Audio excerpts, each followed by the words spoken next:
Okay. Do you observe this day in your school? ഏതാ ദിവസം? Day ഏതാ? ഓഗസ്റ്റാ? October അല്ലേ? October 24. What is the significance of the day? October 24 is observed as United Nations Day. അല്ലെ, UN Day എന്ന് പറയും. അതായത് ഒന്നാം ലോക മഹായുദ്ധം ഉണ്ടായപ്പോ അതിനോടനുബന്ധിച്ചുണ്ടായ ഒരു സമാധാന ശ്രമത്തിന്റെ ഭാഗമായി ഉണ്ടായ ഒരു ഓർഗനൈസേഷൻ. എന്തായിരുന്നു ആ ഓർഗനൈസേഷന്റെ പേര്?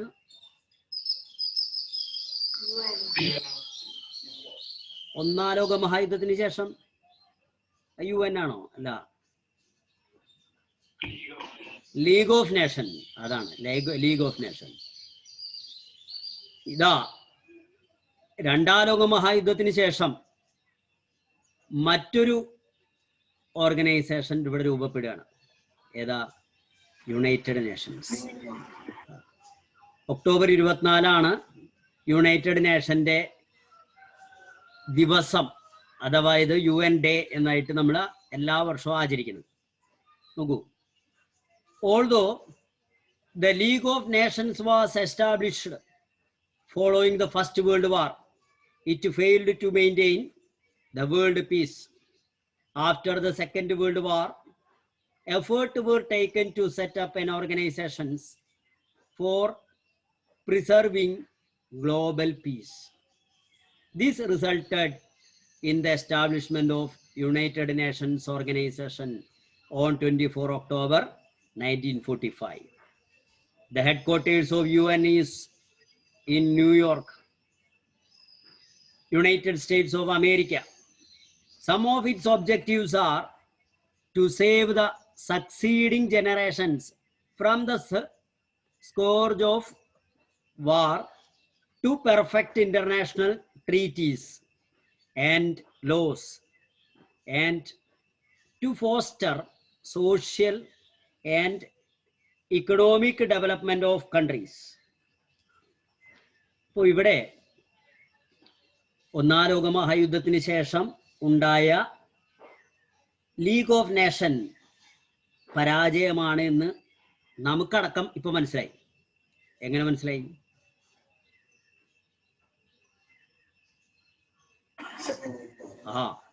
ഒന്നാം ലോക മഹായുദ്ധത്തിന് ശേഷം ഈ സംവിധാനം ഉണ്ടാക്കിയിട്ട് പോലും രണ്ടാം ലോക മഹായുദ്ധം ഉണ്ടായി. അപ്പൊ അതിന്റെ അർത്ഥം ലീഗ് ഓഫ് നേഷൻ പോരാ, അതിന്റെ പ്രവർത്തനം പോരാ എന്നാണ്. അപ്പൊ അതിന്റെ ഫലമായിട്ട് എല്ലാ രാജ്യങ്ങളും കൂടി ചേർന്ന് യുണൈറ്റഡ് നേഷൻസ് എന്ന് പറയുന്ന ഒരു ഓർഗനൈസേഷൻ 1945 ഒക്ടോബർ 24 ഉണ്ടാക്കി. അതിൻ്റെ ഹെഡ്ക്വാർട്ടേഴ്സ്, അതിൻ്റെ പ്രധാന ഓഫീസ് എവിടെയായിരുന്നു എന്നാ പറഞ്ഞത്? ന്യൂയോർക്കിൽ ആയിരുന്നു, അമേരിക്കയിലെ ന്യൂയോർക്കിൽ. ഇനി അതിൻ്റെ പ്രധാനപ്പെട്ട ലക്ഷ്യങ്ങൾ എന്തൊക്കെയാണ്? ഒന്ന് പറയണത് സേവ് ദ സക്സീഡിങ് ജനറേഷൻ അല്ലേ? എന്താണ് ഒന്നാമത്തെ മെയിൻ സംഗതി? സേവ് ദ സക്സീഡിങ് ജനറേഷൻ എന്ന് വെച്ചാൽ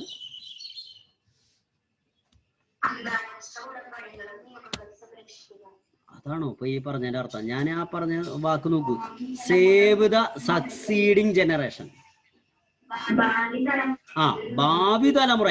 നോക്കൂ, ഒരു യുദ്ധമുണ്ടായാൽ അത് ഏറ്റവും കൂടുതൽ ബാധിക്കുന്നത് ഭാവി തലമുറയെ തന്നെയാണ്. പ്രത്യേകിച്ച് രണ്ടാം ലോക മഹായുദ്ധം ഉണ്ടായപ്പോൾ അത് ജീവിച്ചിരുന്ന ആൾക്കാരെക്കാൾ കൂടുതൽ ബാധിച്ചത് ജനിക്കാൻ പോകുന്നവരെയും അന്ന് വളരെ എന്താ പറയുക ശൈശവാവസ്ഥയിലുണ്ടായിരുന്ന ആൾക്കാരെയാണ്. ഇപ്പൊ നമ്മൾ ജപ്പാന്റെ കേസ് തന്നെ എടുക്കുകയാണെങ്കിൽ, ഈ ബോംബ് വർഷിച്ചതിന് ശേഷം അവിടെ വ്യാപകമായ തോതിലുള്ള അണുപ്രസരണം ഉണ്ടായി. ഇപ്പൊ നമ്മളിപ്പോ ഈ എൻഡോസൾഫാനൊക്കെ പറയില്ലേ അല്ലേ, അവിടെ ചില കുഞ്ഞുങ്ങളൊക്കെ ഉണ്ടാവുന്നതൊക്കെ നിങ്ങൾ പത്രത്തിലൊക്കെ ഫോട്ടോ കണ്ടിട്ടുണ്ടാവും അല്ലേ. വളരെ ആൾക്കാരെ ഭയപ്പെടുത്തുന്ന രീതിയിലുള്ള രൂപങ്ങളോടുകൂടി. കാരണം അവർക്ക് പല വിധത്തിലുള്ള രോഗങ്ങൾ ജനിക്കുമ്പോൾ തന്നെ കീടനാശിനിയുടെ ഉപയോഗം മൂലം ഏതാണ്ട് അതേപോലത്തെ ഒരു അല്ലെങ്കിൽ അതിനേക്കാൾ ഭീകരമായ ഒരവസ്ഥയാണ് ഒരു യുദ്ധാനന്തരം യുദ്ധം നടന്ന സ്ഥലത്ത്, പ്രത്യേകിച്ച് ബോംബ് പോലെയുള്ള സംഗതികളൊക്കെ ഇട്ട സ്ഥലത്ത് ഉണ്ടാകുന്ന കുട്ടികൾക്കും അതേപോലെ തന്നെ വരാൻ പോകുന്ന തലമുറകൾക്കും ഒക്കെ ഉണ്ടാകുന്നത്. അപ്പോ ഭാവിയിൽ നമ്മൾ ഉണ്ടാകുന്ന തലമുറ എന്ന് പറയുന്നത് ആരോഗ്യമില്ലാത്ത, ലോകത്തിന് വേണ്ടി ഒന്നും ചെയ്യാൻ പറ്റാത്ത, കഷ്ടപ്പെടുന്ന ഒരു വിഭാഗം ഉണ്ടായാൽ അത് ലോകത്തിന് തന്നെ കേടാണ്. അപ്പൊ അത് ഒഴിവാക്കുക എന്നുള്ളതായിരുന്നു ഒന്നാമത്തെ ലക്ഷ്യം അല്ലേ. പിന്നെ രണ്ടാമതായിട്ട് പറയുന്നത് എന്താ, foster social and economic development of countries. Last വരി നോക്കുക, foster social and economic development of country. അതായത് നമ്മൾ യുദ്ധം ചെയ്യുക എന്ന് പറഞ്ഞാൽ ലോകനാശമാണ്. അതിന്റെ വിപരീതം എന്താ, സോഷ്യൽ ആൻഡ് ഇക്കണോമിക് ഡെവലപ്മെന്റ്, സാമൂഹികമായും സാമ്പത്തികമായും ഉണ്ടാകുന്ന വികസനം. എല്ലാ രാജ്യങ്ങളും സാമൂഹികമായും സാമ്പത്തികമായും വികസിക്കണം. അപ്പൊ അതിനുവേണ്ടി ശ്രമിക്കണം. അതിനുവേണ്ടി അന്താരാഷ്ട്ര നിബന്ധനകള്, നിയമങ്ങള് ഇതൊക്കെ ഉണ്ടാക്കണം. ഇതാണ് പ്രധാനപ്പെട്ട രണ്ട് ലക്ഷ്യങ്ങൾ. ഏതൊക്കെയാ? അപ്പൊ ഒന്നാമത്തെ ലക്ഷ്യം എന്തായിരുന്നു? പ്രൊട്ടക്ട് സക്സീഡിങ് ജനറേഷൻ, അതുപോലെ ഫോസ്റ്റർ. അല്ല, നിങ്ങൾ അന്താരാഷ്ട്ര ഉടമ്പടികളും നിയമങ്ങളും എന്ന് പറയുമ്പോൾ അതിന്റെ പർപ്പസ് ഒന്ന് ആലോചിച്ച് നോക്കൂ. അന്താരാഷ്ട്ര ഉടമ്പടികളും നിയന്ത്രണങ്ങളും മാത്രമല്ല, അതിന്റെ ഉദ്ദേശം എന്താണ്? ലോകം മുഴുവനും നന്നാക്കുക എന്നുള്ളതാണ് അതിന്റെ ഉദ്ദേശം.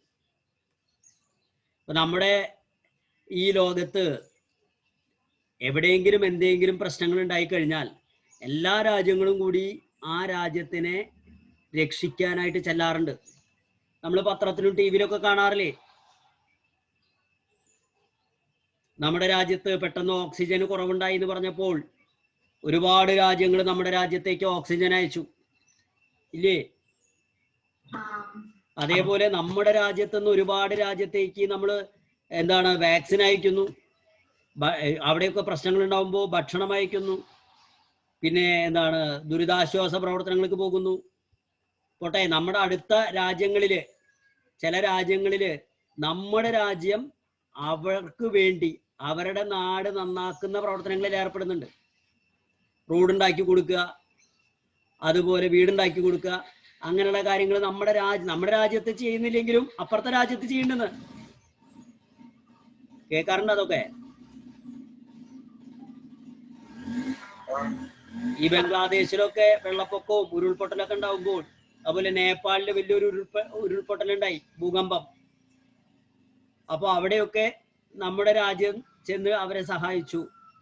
അവിടെയുള്ള ആളുകൾക്ക് വീടും റോഡും അതൊക്കെ നിർമ്മിച്ചു കൊടുത്തിട്ടുണ്ട്. അപ്പൊ ഇതൊരു എല്ലാ രാജ്യങ്ങളും ചെയ്യുന്ന ഒരു കാര്യമാണ് കേട്ടാ. അതായത് രാജ്യങ്ങളുടെ ചിന്താഗതികള് മാറി എന്നുള്ളതാണ്. എല്ലാ രാജ്യത്തിനും വികസനം വേണം, എല്ലാവരും നന്നായി ജീവിക്കണം. ആ ചിന്ത, അതാണ് യുണൈറ്റഡ് നേഷന്റെ ആവിർഭാവത്തിന് കാരണം. ഓക്കെ, ഇനി കോളനീസ് ബിക്കം ഫ്രീ. ഇവിടെ കുറെ ആൾക്കാരുടെ പടം കൊടുത്തിട്ടുണ്ട്. ആരൊക്കെയാ അതൊന്ന് പറഞ്ഞേ? ആ ആ ആ ആ ജോമോ കെനിയാത്ത, കെനിയ. ഒരു രാജ്യവും കൊടുത്തിട്ടുണ്ട് അടിയിൽ അല്ലേ. അതായത് ഗാന്ധിജി ഇന്ത്യ, നെൽസൺ മണ്ടേല, പിന്നെ ക്വാമി എൻക്രൂമ, ജോമോ കെനിയാത്ത, കെനിയ. ഇവരാരാണ്? നിങ്ങൾക്കൊന്ന് പറയാൻ പറ്റുമോ? ആരാണ് ഇവർ?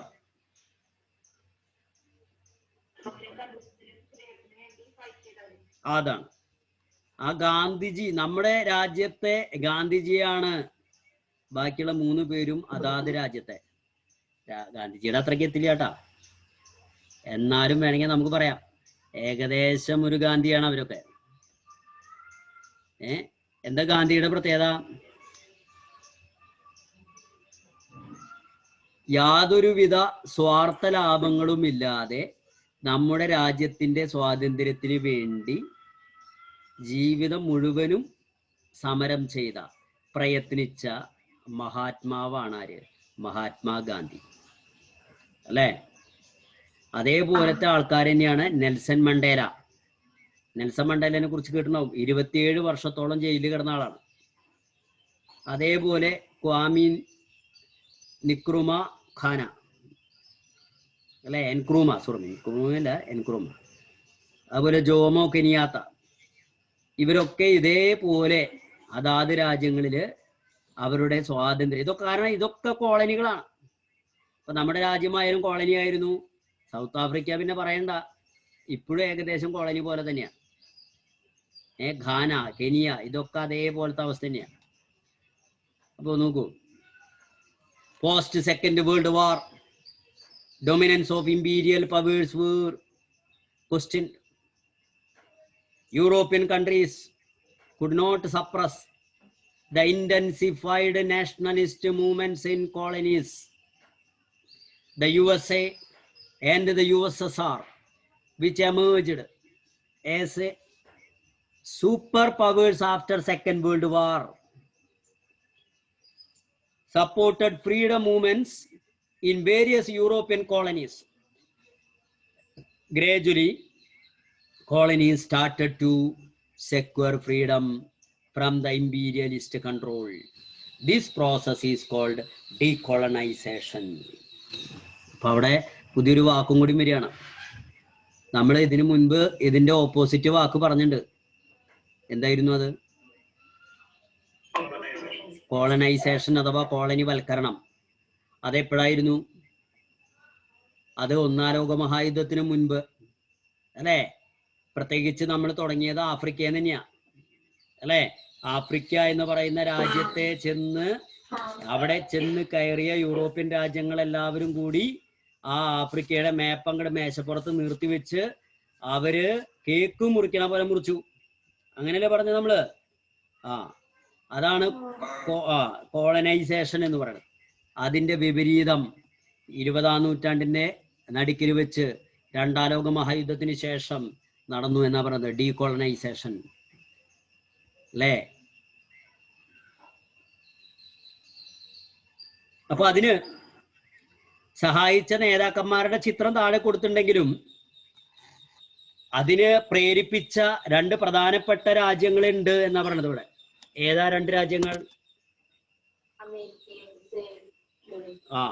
അമേരിക്കയും സോവിയറ്റ് യൂണിയനും അല്ലേ? അതായത് അവര് സൂപ്പർ പവേഴ്സ് ആയി വന്നു എന്നാ പറയണത്. അവരുടെ മുൻപിൽ ബാക്കിയുള്ള ശക്തികളൊന്നും അല്ലാതെ മാറി.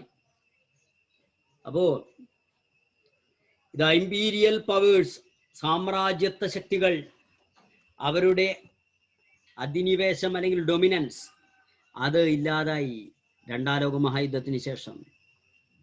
ഓക്കെ, ഇനി 2-ാം ലോക മഹായുദ്ധത്തിന് ശേഷം അപ്പോൾ യുദ്ധം ഇല്ലാതായി എന്ന് പറയാൻ സാധിക്കില്ല.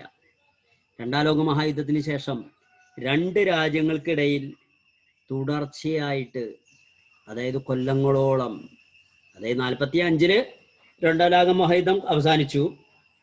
പക്ഷേ ആ അവസാനിച്ചതിന് ശേഷം പിന്നെ ഏകദേശം ഒരു 90 കാലഘട്ടം വരെ 2 രാജ്യങ്ങൾക്കിടയിൽ യുദ്ധമുണ്ടായിരുന്നു, തുടർച്ചയായിട്ടുള്ള യുദ്ധം.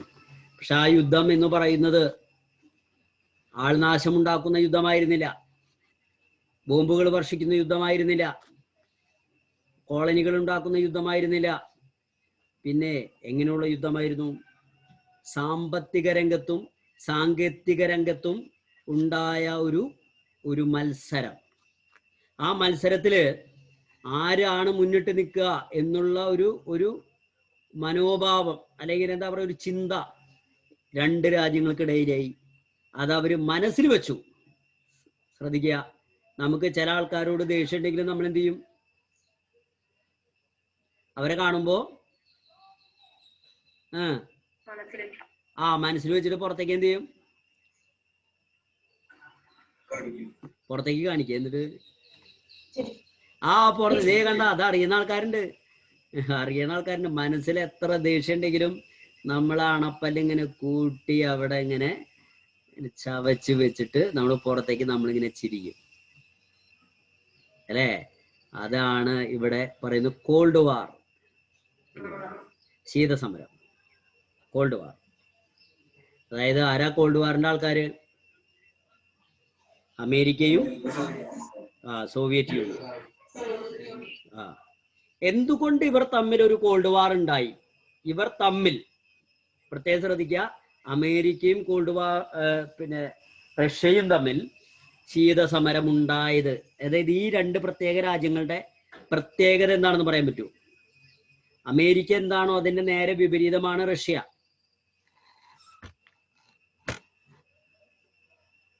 ഏതാ? അതാണ് വ്യത്യാസം.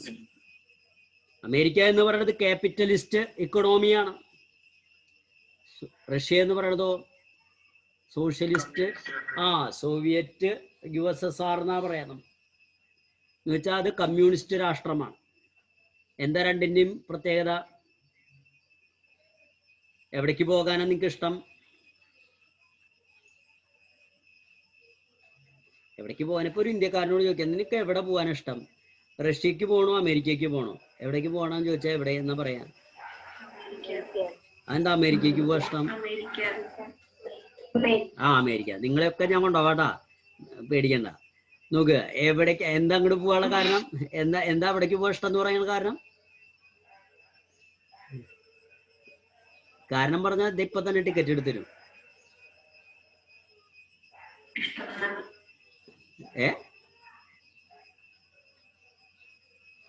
എന്താണ് അമേരിക്കയിൽ ഇത്ര പ്രത്യേകത?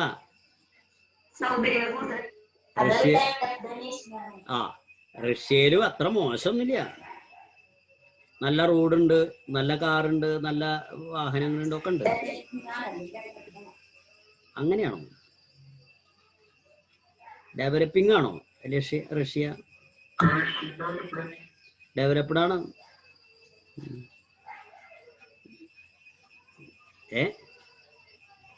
എന്നാലും അമേരിക്കക്ക് പോയാൽ മതി. എന്താ കാരണം? അമേരിക്കയിൽ പോയിട്ട് നിങ്ങളൊരു വീട് മേടിച്ചു എന്ന് വിചാരിക്കുക. ആ വീട് നിങ്ങളുടെ പേരിൽ അവർ എഴുതി തരും. ഒരു കാറ് മേടിച്ചാൽ അത് നിങ്ങളുടെയാണ്. നിങ്ങൾ ഒരു പലചരക്ക് കട ഇട്ടു, അവിടെ കച്ചവടം നടത്തി, കുറേ കാശുണ്ടായി. ആ കാശ് നിങ്ങൾക്ക് തന്നെ ഉപയോഗിക്കാം, നിങ്ങളുടെ പേരിൽ ബാങ്കിലിടാം, നിങ്ങൾക്ക് ഇഷ്ടമുള്ള കാര്യം അതുകൊണ്ട് ചെയ്യാം. അതൊക്കെ അമേരിക്കയിൽ നടക്കും. എന്നാൽ USSRലോ പബ്ലിക് പ്രോപ്പർട്ടീസ് ആണ്. നമുക്ക് ചിലപ്പോൾ ഒരു വീട് മേടിക്കാൻ തന്നാൽ സ്വന്തമായിട്ട് താമസിച്ചോളാൻ പറയും. പക്ഷെ അത് ഗവൺമെന്റിന്റെ വീടാണ്. ഗവൺമെന്റ് തരുന്ന സൗകര്യങ്ങൾ അവിടെ ഉണ്ടാവുള്ളൂ. ഗവൺമെന്റ് എന്ത് തരുമോ അത് നമുക്ക് കിട്ടും. ഇപ്പൊ നമ്മളൊരു പലചരക്ക് കട തുടങ്ങി, കുറെ കച്ചവടം ചെയ്തു, കുറെ കാശുണ്ടായി, നമുക്ക് എടുക്കാൻ പറ്റില്ല. അതാർക്ക് കൊടുക്കണം? അതാണ് ഈ കമ്മ്യൂണിസവും ക്യാപിറ്റലിസവും തമ്മിലുള്ള വ്യത്യാസം, അല്ലേ? അപ്പോ എന്താ അമേരിക്കയിലേക്ക് പോവാൻ ഇഷ്ടം എന്ന് മനസ്സിലായില്ലേ? അതിനുള്ള കാരണങ്ങളിൽ ഒന്നിതാണ്. പിന്നെ അമേരിക്കയുടെ ഒരു പ്രത്യേകത എന്ന് വെച്ചാല് ക്യാപിറ്റലിസം ആകുമ്പോൾ നമുക്ക് പണിയെടുക്കാൻ ഒരു ഉഷാറുണ്ടാവും. കാരണം ഉണ്ടാക്കുന്ന കാശ് മുഴുവനും ഇവിടെ അല്ലേ. മറ്റോടത്തിൽ എന്താ സംഭവിക്കുക?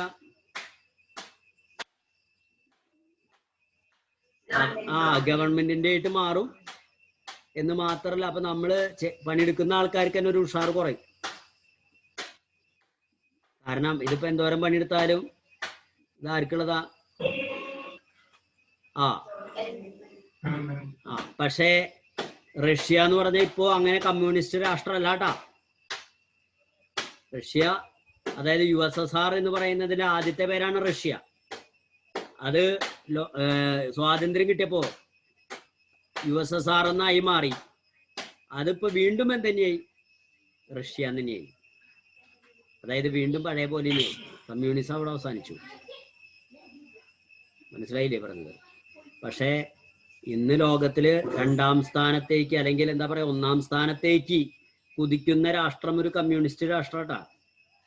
ഏതാത്? ചൈന. ചൈന കമ്മ്യൂണിസ്റ്റ് രാഷ്ട്രമാണ്. പക്ഷെ സാമ്പത്തികമായൊക്കെ ഭയങ്കര പുരോഗതി പ്രാപിച്ചുകൊണ്ടിരിക്കുകയാണ്. ചിലപ്പോൾ അമേരിക്കനെ വെട്ടിക്കും എന്ന് വരെ പറയുന്നുണ്ട്. അപ്പൊ അവിടെ എങ്ങനെ കഥ ചോദിച്ചാൽ നേരത്തെ പറഞ്ഞ പോലെയൊക്കെ തന്നെ കാര്യങ്ങള്.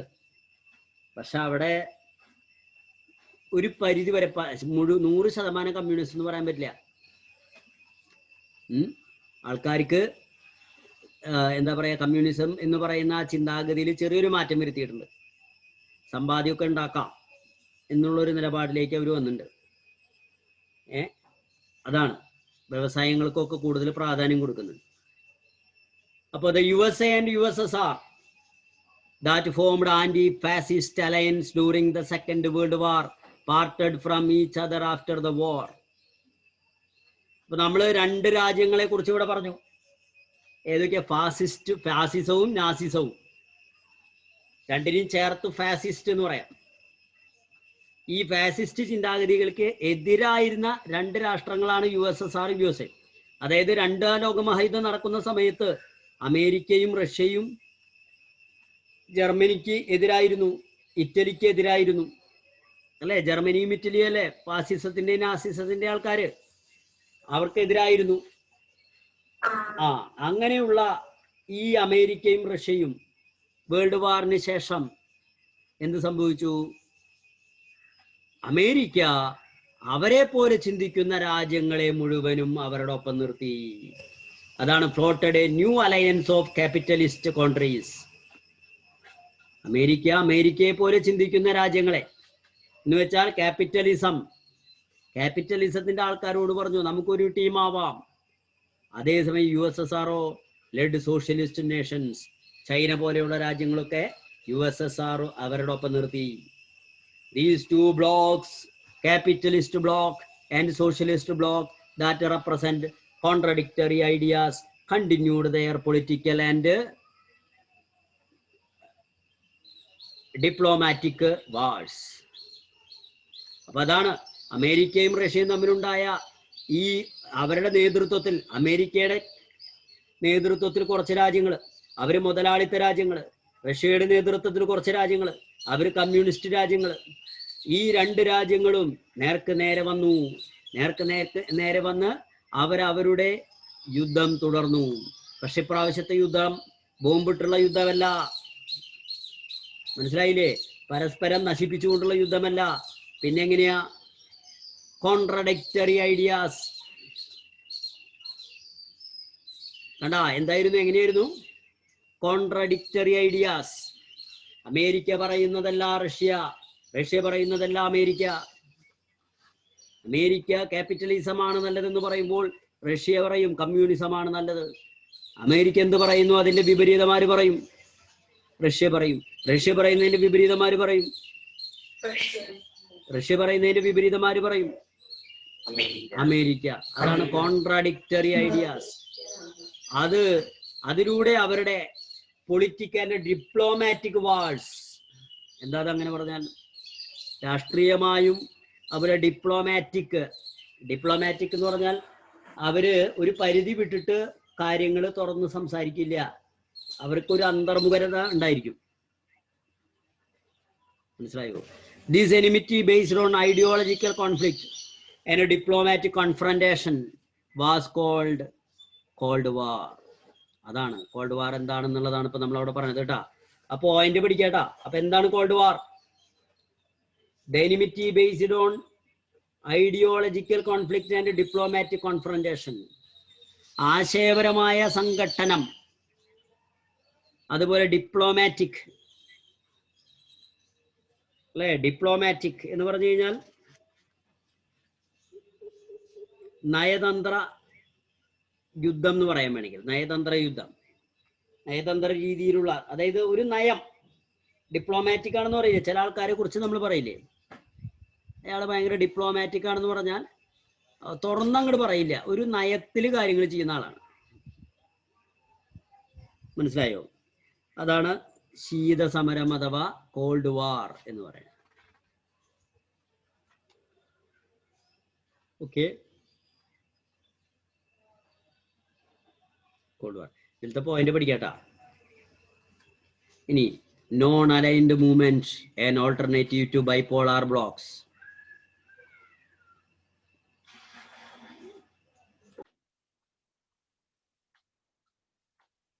Non alignment in lieu of capitalist block and socialist block.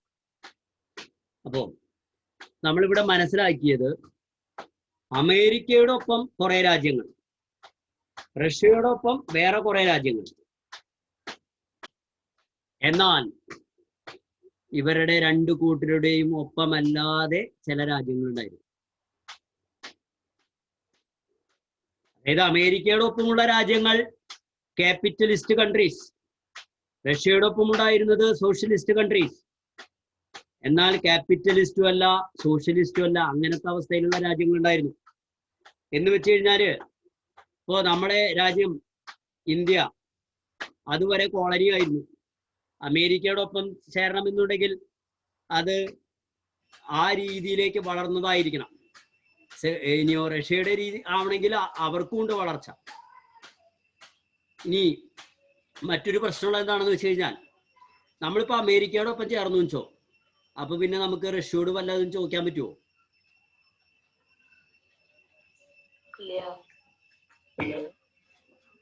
അതാണ് ഉണ്ടായിരുന്ന മറ്റൊരു പ്രശ്നം. നമ്മൾ അമേരിക്കയോടൊപ്പം ചേർന്നാൽ അപ്പോ ഓട്ടോമാറ്റിക്കായിട്ട് റഷ്യ നമ്മുടെ ശത്രുവാകും. നമ്മൾ റഷ്യയോടൊപ്പം ചേർന്നാലോ നമ്മുടെ ശത്രുവാകും അല്ലേ? അപ്പോ ഇത് നമുക്ക് താല്പര്യമില്ല. അപ്പൊ നമ്മളെ പോലെ വേറെയും കുറെ രാജ്യങ്ങളുണ്ടായിരുന്നു. ആ രാജ്യങ്ങളാണ് ഇതാ ഇവിടെ കൊടുത്തിട്ടുണ്ട്. ഏതൊക്കെയാ? ഈജിപ്റ്റ്, യൂഗോസ്ലാവിയ, ഇന്തോനേഷ്യ അല്ലേ, തുടങ്ങിയിട്ടുള്ള ചില രാജ്യങ്ങൾ കണ്ടോ? അവിടുത്തെ നേതാക്കന്മാരും കൊടുത്തിട്ടുണ്ട്. ഇന്ത്യയില് ആരാ? ജവഹർലാൽ നെഹ്റു ആണെങ്കിൽ ഈജിപ്റ്റ് ആരാ? Gamal Abdul Nasser. Gamal Abdul Nasser. മറ്റേതോ യൂഗോസ്ലാവിയോ മാർഷൽ ടിറ്റോ. ഇന്തോനേഷ്യ സുക്കാർണോ അല്ലേ? അപ്പൊ ഇവരൊക്കെ എന്താണ്, ഏതെങ്കിലും ഒരു രാജ്യത്തിന്റെ ഒപ്പം പോകാൻ മടിച്ചു. അങ്ങനെ ഏതെങ്കിലും ഒരു രാജ്യത്തിന്റെ ഒപ്പം പോയി കഴിഞ്ഞാൽ സ്വാഭാവികമായിട്ടും മറ്റേ രാജ്യങ്ങള് നമ്മളോട് താല്പര്യമില്ലാത്തവരായിട്ട് മാറും. അപ്പൊ അത് നമുക്ക് അവിടുന്ന് കിട്ടുന്ന സഹായം ചിലപ്പോൾ നമുക്ക് കിട്ടാതെയാക്കും. അതുകൊണ്ട് അവരാരുടെയും കൂടെ ചേരുന്നില്ല എന്ന് പ്രഖ്യാപിച്ചു. എന്താണ് അവർ പ്രഖ്യാപിച്ച്? ഞങ്ങൾ രണ്ടുപേരുടെ കൂടിയില്ല. എന്താ? രണ്ടുപേരുടെ കൂടി ഞങ്ങളില്ല. എന്താ അവര് പറഞ്ഞത്? അതാണ് നോൺ അലൈൻഡ്, ചേരായ്മ. അതായത് ഞങ്ങൾ ഒരു ചേരിയില്ല. അതാണ് നോൺ അലൈൻഡ്. മനസ്സിലായോ? അപ്പോ these are the pictures of leaders who introduced the concept of non alignment in lieu of capitalist block and socialist block. അതായത് ഞങ്ങൾ ക്യാപിറ്റലിസ്റ്റ് ബ്ലോക്കിലും ഇല്ല, സോഷ്യലിസ്റ്റ് ബ്ലോക്കിലും ഇല്ല. ഇതാണ് non alignment movement. Following the Second World War, many Asian, African and Latin American countries became independent. They realized that the Cold War was yet another phase of imperialism and that it would threaten world peace. The liberated nation decided not to join any of the blocks and formed the non-aligned movement. They understood that the rise of superpowers for weapon and stronger military force would pose harm to them. They realized that only a world sans wars and conflict accelerates economic and social development.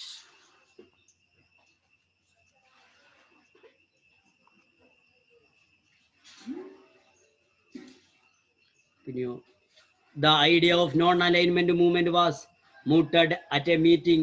അപ്പൊ അത് അടുത്തതിൽ പറയാം. നോക്കൂ എന്താ അതിൽ പറയണത്. എന്താണ് non aligned movement?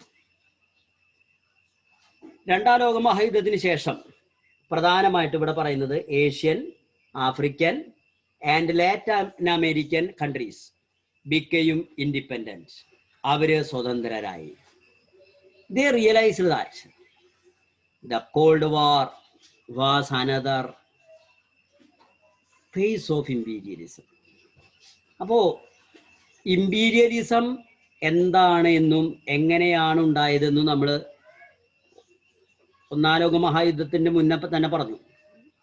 Imperialism എന്ന് പറയുന്നത് ഈ യൂറോപ്യൻ രാജ്യങ്ങള് അവരുടെ രാജ്യത്ത് നിന്ന് മൂലധനം അഥവാ ക്യാപിറ്റലിസം അത് കോളനികളിലേക്ക് കയറ്റുമതി ചെയ്ത് കോളനികളിൽ തന്നെ ഉൽപ്പാദിപ്പിച്ച് കോളനികളിൽ തന്നെ വിറ്റ് അങ്ങനെ പണമാക്കിയിട്ട് കോളനികളിലെ പണം മുഴുവനും പിരിച്ചു കൊണ്ടുപോകുന്ന ഊറ്റിക്കൊണ്ടുപോകുന്ന ഒരു പരിപാടിയായിരുന്നു എന്താണ് സാമ്രാജ്യത്വം അഥവാ ഇമ്പീരിയലിസം എന്ന് പറയുന്നത്. അപ്പൊ അതിനുവേണ്ടി അവർ മത്സരിച്ചു. ആ മത്സരമാണ് അവസാനം ഒന്നാം ലോക മഹായുദ്ധത്തിലും രണ്ടാം ലോക മഹായുദ്ധത്തിലും ഒക്കെ എത്തിയത്. അപ്പൊ ഇത് നമ്മൾ നേരത്തെ മനസ്സിലാക്കിയതാ. ഇമ്പീരിയലിസം എന്താണ്, അതിന്റെ കുഴപ്പം എന്താണെന്ന് മനസ്സിലായോ? അപ്പോ അന്ന് കോളനികളെ കൂടുതൽ ഉണ്ടാക്കുന്നതിന് വേണ്ടി രാജ്യങ്ങൾ മത്സരിച്ചതിന്റെ ഫലമായിട്ടാണ് ഇമ്പീരിയലിസം ഉണ്ടായത് എങ്കിൽ അത് തന്നെ രൂപം മാറിയിട്ട് വന്നിരിക്കുകയാണ് ഇപ്പോൾ എന്ത് കോൾഡ് വാർ എന്ന് പറയുന്ന രൂപത്തില്. കേൾക്കണ്ട? നമ്മള് ഇമ്പീരിയലിസം മൂത്തിട്ട് നമ്മൾ പറഞ്ഞു 2-3 തരത്തിലുള്ള സഖ്യങ്ങളുണ്ടായി. ത്രികക്ഷി സഖ്യം, ത്രികക്ഷി സൗഹാർദ്ദം, അച്ചുതണ്ട് ശക്തി എന്നൊക്കെ പറഞ്ഞ് പല സാധനങ്ങളുണ്ടായല്ലോ അല്ലേ? ട്രിപ്പിൾ എൻഡന്റ് അല്ലേ? അതുപോലെ എന്താണ് ട്രിപ്പിൾ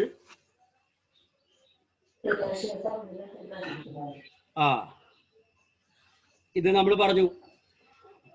അപ്പൊ അത് യഥാർത്ഥത്തിൽ ഒരു കോളനിയിൽ ആര് സാധനങ്ങൾ കൊണ്ടുപോയി വിൽക്കും, ആർക്കാണ് അവിടെ അതിനുള്ള അവകാശമുള്ളത് എന്ന് തീരുമാനിക്കുന്നതിന് 2-3 രാജ്യങ്ങൾ ഒരുമിച്ച് നിൽക്കുമ്പോൾ അങ്ങനെയാണ് ആ സഖ്യങ്ങൾ ഉണ്ടായത്. ശരിയല്ലേ? അല്ലേ? അതായത് ഇപ്പൊ ഒരു രാജ്യത്ത്, ആഫ്രിക്കൻ രാജ്യത്ത് ആർക്ക് സാധനങ്ങൾ വിൽക്കാം. അപ്പോ ജർമ്മനി പറയുന്നു ഞങ്ങൾ അവിടെ സാധനങ്ങൾ വിൽക്കും. ജർമ്മനി അങ്ങനെ പറയുമ്പോൾ ജർമ്മനീനെ വേറെ 1-2 രാജ്യങ്ങൾ വന്നിട്ട് സപ്പോർട്ട് ചെയ്യണം. അപ്പൊ അവരൊരു ടീമായി. ഓക്കെ. ഇതേപോലെ വേറൊരു രാജ്യത്ത് ആര് സാധനങ്ങൾ വിൽക്കും, അപ്പൊ വേറൊരു രാജ്യം ഞങ്ങൾ അവിടെ വിൽക്കും. അപ്പൊ അവരെ സപ്പോർട്ട് ചെയ്തിട്ട് വേറെ രാജ്യങ്ങൾ. അപ്പൊ ഈ 2 ഗ്രൂപ്പായി. ഈ 2 ഗ്രൂപ്പുകൾ തമ്മിൽ അവസാനം യുദ്ധം വന്നു. അതേപോലത്തെ 2 ഗ്രൂപ്പ് തന്നെയല്ലേ ഇതും? നിങ്ങളൊന്ന് ആലോചിച്ച് നോക്കിയേ.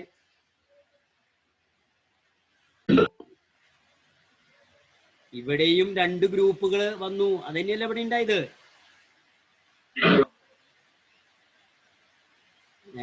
ഇവിടെയും 2 ഗ്രൂപ്പുകൾ വന്നു.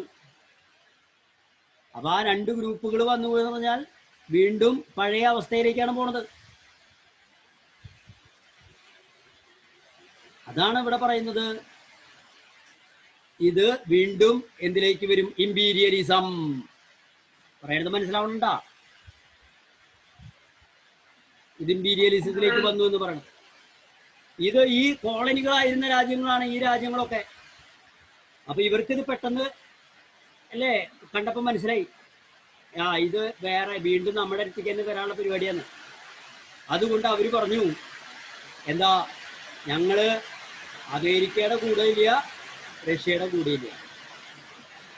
അപ്പോ അതാണ് deliberated nation decided not to join any of the bloc and formed the non-aligned movement.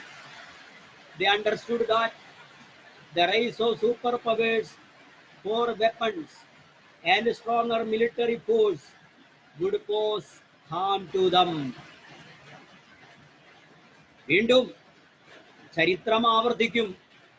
കാരണം ഈ പറയുന്ന ഗ്രൂപ്പുകളായിട്ട് വരുന്ന രാജ്യങ്ങളുണ്ടല്ലോ, അത് പ്രത്യേകിച്ച് അമേരിക്ക നേതൃത്വം നൽകുന്നു, റഷ്യ നേതൃത്വം നൽകുന്നു എന്നൊക്കെ പറയുമ്പോൾ അവര് സാമ്പത്തികമായി ഉയർന്നവരാണ്. അതായത് സൂപ്പർ പവേഴ്സ്, അവരെയാണ് സൂപ്പർ പവേഴ്സ് എന്ന് പറയുന്നത്. അവർക്ക് ആയുധം വേണം, അവർക്ക് നല്ല മിലിറ്ററി ഫോഴ്സ് വേണം, അവരുടെ കയ്യിൽ പണമുണ്ട്. അപ്പോ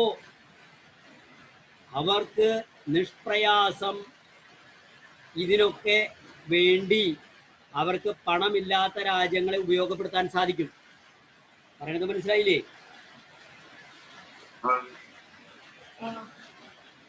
ഇപ്പോ ഒന്നാം ലോക മഹായുദ്ധം, രണ്ടാം ലോക മഹായുദ്ധം ഒക്കെ ഉണ്ടായപ്പോൾ യുദ്ധം നടത്തിയത് വേറെ വേറെ രാജ്യങ്ങളാണെങ്കിലും കഷ്ടപ്പാട് സഹിച്ചത് നമ്മളെ പോലുള്ള രാജ്യങ്ങളായിരുന്നു.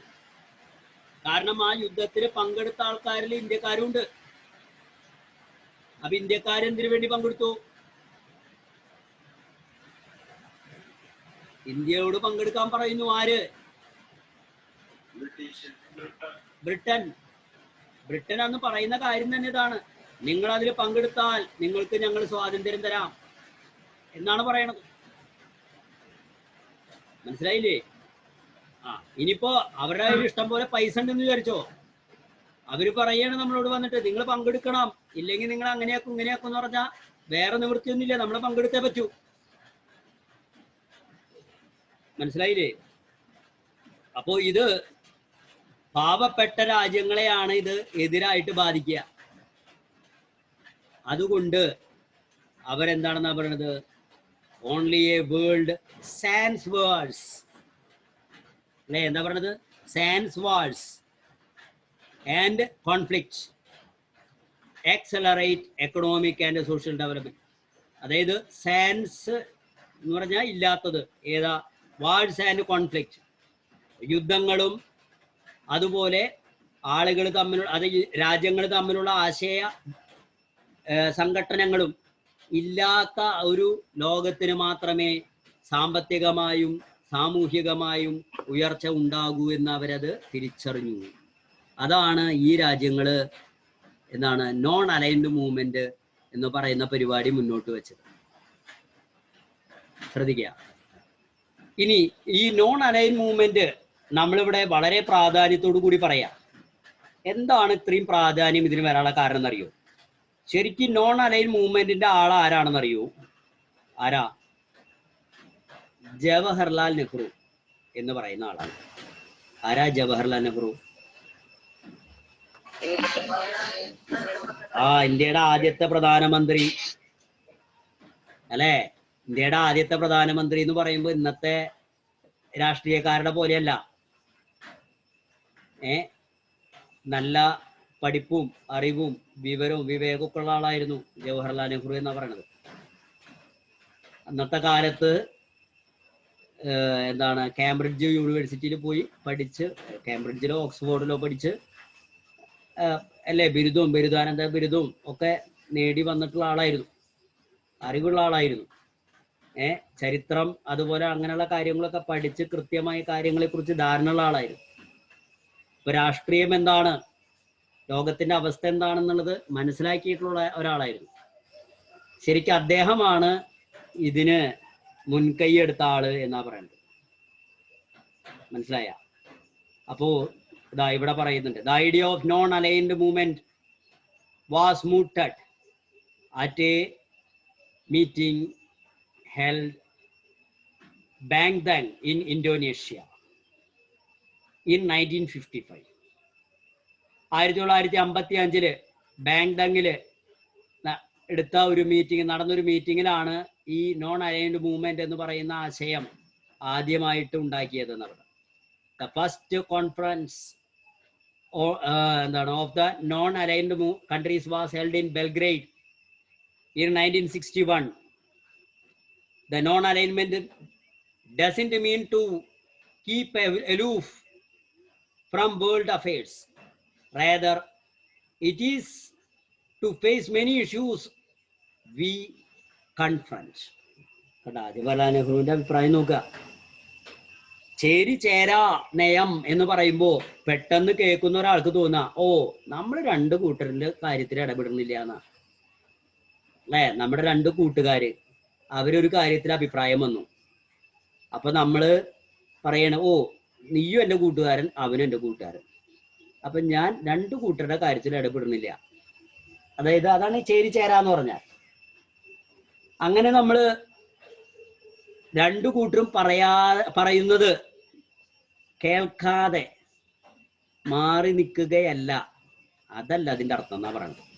അതാ പറയുന്നത്, non alignment doesn't mean to keep aloof.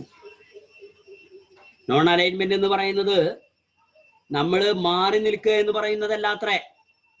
From world affairs, ലോകത്തിൽ നടക്കുന്ന പല പ്രശ്നങ്ങളും അത് നമ്മൾ അറിയാതെ നമ്മൾ മാറി നിൽക്കുന്നു എന്നല്ല അതിന്റെ അർത്ഥം. കീപ്പ് അലൂഫ് എന്ന് പറഞ്ഞാൽ ഒറ്റയ്ക്ക് മാറി നിൽക്കുക എന്നർത്ഥം.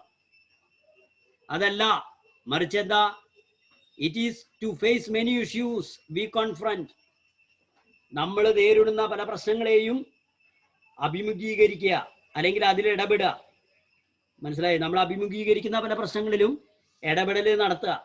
അതാണ് എന്നാ പറയണത് ജവഹർലാൽ നെഹ്റു. അതായത് ഇപ്പോ റഷ്യയും അമേരിക്കയും തമ്മിൽ പ്രശ്നം ഉണ്ടെങ്കിൽ, അതായത് നമ്മുടെ രണ്ട് കൂട്ടുകാർ തമ്മിൽ പ്രശ്നം ഉണ്ടെങ്കിൽ, നിങ്ങൾ തമ്മിലുള്ള പ്രശ്നം നിങ്ങൾ തന്നെ തീർത്തോ എന്ന് പറഞ്ഞ് നമ്മളിങ്ങനെ മാറി നിൽക്കല്ല.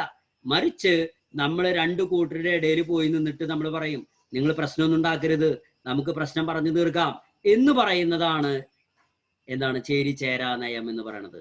മനസ്സിലായോ പറഞ്ഞത്? അതിന്റെ പ്രാധാന്യം മനസ്സിലായ? അതായത് രണ്ടാൾക്കാർ തമ്മിൽ വഴക്കുണ്ടാക്കുമ്പോ അവിടെ അത് ഒത്തു തീർക്കാൻ മൂന്നാമതൊരാൾ വേണ്ടേ? അല്ലെങ്കിൽ എന്താ ഉണ്ടാവുക?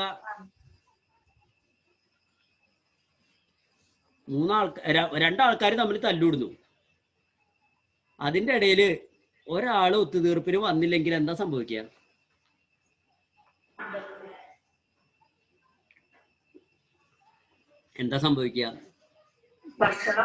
വഷളാവും. ഇപ്പൊ നിങ്ങൾ തന്നെ നിങ്ങളുടെ കൂട്ടുകാരനോട്, ആത്മാർത്ഥമായ കൂട്ടുകാരനോട് ചിലപ്പോൾ തല്ലുകൂടി, ചിലപ്പോൾ മനസ്സുകൊണ്ട് നിങ്ങൾ ആഗ്രഹിക്കും, ഓ ഇത് വേണ്ടായിരുന്നില്ല എന്ന്. പക്ഷെ അഭിമാനത്തിന്റെ പ്രശ്നമായ കാരണം നമ്മൾ വിട്ടുകൊടുക്കുവോ? അങ്ങനെ ഉണ്ടായിട്ടുണ്ട് അത് നിങ്ങൾക്ക്? നിങ്ങൾ അങ്ങനെ തല്ലുകൂടാറൊന്നുമില്ല. നിങ്ങൾ ഭയങ്കര ആൾക്കാരാണല്ലോ. നിങ്ങളെ പോലുള്ള ആൾക്കാരെ കിട്ടിയത് തന്നെ എന്റെ ഭാഗ്യം അല്ലേ? നമ്മുടെ കൂട്ടുകാരായിട്ട് നമ്മൾ തല്ലുകൂടി നിൽക്കുക. അപ്പൊ നമ്മുടെ മനസ്സിന്റെ ഉള്ളിൽ തല്ലുകൂടണ്ടായിരുന്നില്ല എന്നുള്ളൊരു തോന്നലുണ്ടാവും, ഇല്ലേ? അങ്ങനത്തെ സാഹചര്യമൊക്കെ ഉണ്ടാവുന്നേ. പക്ഷെ നമ്മൾ എന്താ വെച്ചാൽ വിട്ടുകൊടുക്കാൻ പറ്റുമോ? അഭിമാനത്തിന്റെ പ്രശ്നമല്ലേ അല്ലേ? അപ്പോഴാണ് അവിടെ മൂന്നാമതൊരു, അതേപോലെ അവന്റെ മനസ്സിലുണ്ടാവും, അവന്റെ മനസ്സിലും അതേ ചിന്ത ഉണ്ടാവും, ഓ വേണ്ടായിരുന്നില്ല, പ്രശ്നം തീർക്കാറുന്നു. പക്ഷെ ഈ തല്ലൂടി നിൽക്കുന്ന ആൾക്കാരെ എങ്ങനെയാ കോംപ്രമൈസിൽ ചെല്ലുക? അവര് ചെന്ന് കഴിഞ്ഞ നാണക്കേടായില്ലേ? എന്നാ ശരിയടാ, നീ ക്ഷമിക്ക് എന്ന് പറഞ്ഞിട്ട് അങ്ങോട്ട് ചെന്നാ നമ്മൾ മോശക്കാരായി. അപ്പൊ നമ്മള് അങ്ങനെയൊന്നും പറയില്ല. നമ്മൾ പറയുന്ന ധൈര്യം ഉണ്ടെങ്കിൽ വാടാന്ന് തന്നെ പറയാ, അല്ലേ? ശരിയല്ലേ? വേണ്ട, ഇവിടെ അങ്ങനെയുള്ള ആൾക്കാരൊക്കെ ഉണ്ട്, ഞാൻ വെറുതെ പറയണതല്ല. ധൈര്യം ഉണ്ടെങ്കിൽ വാടാ, ശരിയാക്കി തരാടാന്നൊക്കെ പറയാം. പക്ഷെ മനസ്സിന്റെ ഉള്ളിൽ അവനായിട്ടൊരു കോംപ്രമൈസ് അതാവും ആഗ്രഹിക്കണ്ടാവുക. അതാണ് മൂന്നാമതൊരാളുടെ ആവശ്യം. മൂന്നാമതൊരാൾ വന്നിട്ട് പറയണം, നമ്മളോട് വന്നിട്ട് പറയാ, നീ പ്രശ്നമൊന്നും ഉണ്ടാക്കല്ലേ, അവനൊരു പാവാണ് എന്ന് പറയുമ്പോൾ നമ്മൾ എന്നാ ശരി, ഞാൻ സമ്മതിച്ചു. അതേപോലെ തന്നെ ഇയാൾ പോയിട്ട് മറ്റാളോടും പറയും. അതാണ് ചേരി ചേരാ നയത്തിന്റെ, ഇന്ത്യയെ പോലുള്ള രാജ്യത്തിന്റെ ഒരു പ്രാധാന്യം. നമ്മൾ ഏതെങ്കിലും ഒരു ചേരിയിൽ ചേർന്നാൽ ഓട്ടോമാറ്റിക്കായിട്ട് മറ്റേ ചേരിനെ ശത്രു ആക്കേണ്ടി വരും. അതൊന്ന്. പിന്നെയോ ശത്രു ആക്കിയതും പോരാ, ആ പ്രശ്നം സോൾവ് ആക്കാൻ ഒരാളില്ലാതെയും അത് മൂന്നാമതൊരു യുദ്ധത്തിലേക്ക് പോവും. മനസ്സിലായ? ഓക്കെ, അതാണ് face many issues we confront. അതാണ് ജവഹർലാൽ നെഹ്റു ഇവിടെ പറഞ്ഞ കാര്യം. ഇനി വെസ്റ്റ് ഏഷ്യ. 12:41 രണ്ടാം അവസാനിപ്പിച്ചാലോ പാഠം നമുക്ക്?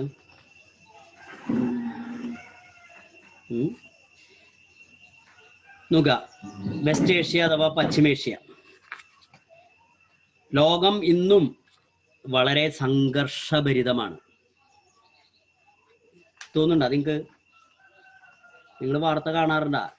പേപ്പർ വായിക്കാറുണ്ടാ? ലോകത്ത് ഇന്നും സംഘർഷങ്ങൾ നടക്കുന്നുണ്ട്, ഒരുപാട് പ്രശ്നങ്ങൾ നടക്കുന്നുണ്ട് ലോകത്ത് മൊത്തം. ആ ലോകത്ത് മൊത്തം പ്രശ്നങ്ങൾ നടക്കുന്നതിന് പ്രധാന കാരണം, അല്ലെങ്കിൽ അതിന് എന്താ പറയുക, ആ സാഹചര്യം ഒരുക്കുന്ന ഒരു പ്രധാനപ്പെട്ട ഒരു വൻകര, ഒരു കോണ്ടിനെന്റ് ആണ് നമ്മുടെ കോണ്ടിനെന്റ്. ഏതാ? ഏഷ്യ. അതിൽ പ്രധാനമായിട്ടും പശ്ചിമേഷ്യ. കേട്ടാ, പശ്ചിമേഷ്യ.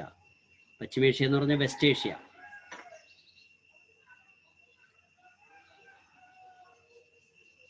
ഇന്നിപ്പോ ലോകത്തിന്റെ പ്രശ്നം എന്താ? കൊറോണ. അതല്ല പ്രശ്നം. കൊറോണ എന്ന് പറഞ്ഞാൽ അത് ചിലപ്പോ ഒരു കൊല്ലം കഴിഞ്ഞാൽ മാറും, പക്ഷെ ഒരു കൊല്ലം കഴിഞ്ഞാലോ 100 കൊല്ലം കഴിഞ്ഞാലോ മാറാത്ത ചില പ്രശ്നങ്ങൾ ലോകത്തുണ്ട്. അതായത് ആര് ഈ ലോകം ഭരിക്കണം, അതൊരു പ്രശ്നം. ഇനി ലോകം ഭരിക്കണം എന്ന് പറയുമ്പോൾ ആര് എന്ന് പറയുമ്പോൾ ഏതെങ്കിലും രാജ്യമല്ല, ഏത് ജാതി, ഏത് മതം, ഏത് വംശം, അതൊക്കെയാണ് ഇന്ന് ലോകത്തിന്റെ പ്രശ്നം. കേട്ടില്ലേ? ഞങ്ങളുടെ ജാതിക്കാര് ഭരിക്കണം ഈ ലോകം, അങ്ങനെ ചെറിയൊരു ആഗ്രഹം എല്ലാവർക്കും ഉണ്ട്, ഇല്ലേ? ഉണ്ടാ? അങ്ങോട്ട് പോരട്ടെ, അങ്ങോട്ട്. അതന്നെ ഞങ്ങളുടെ ആൾക്കാര് ഭരിക്കണ കണ്ടാ. വളരെ അപകടകരമായിട്ടൊരു ചിന്തയാണ് കേട്ടോ. അത് ചെയ്യാൻ പാടില്ല. അത് നമ്മള് വെച്ചാ കുറച്ചു കാലം ജീവിക്കും, എന്നിട്ട് മരിക്കും. ആ ജീവിതം നന്നായി ജീവിക്കുക, ആൾക്കാരെ വിഷമിപ്പിക്കാതെ. കേട്ടാ?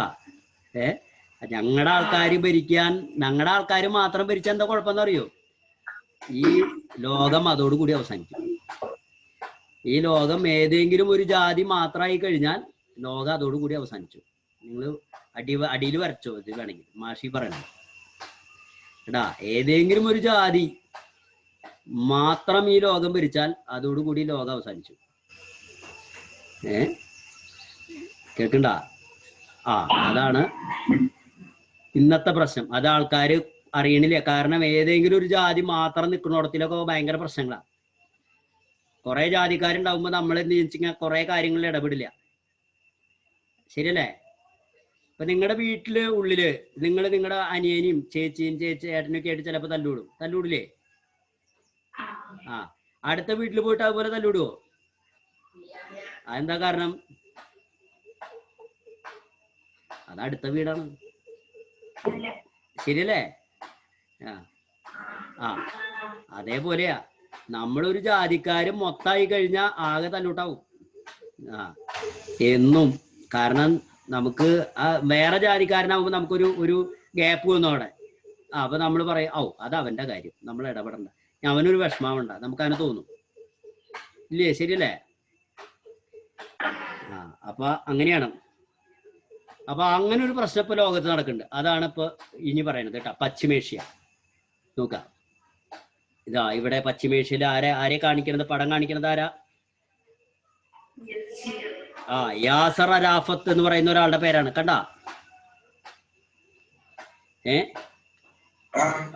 ഒരു പാവപ്പെട്ട മനുഷ്യൻ.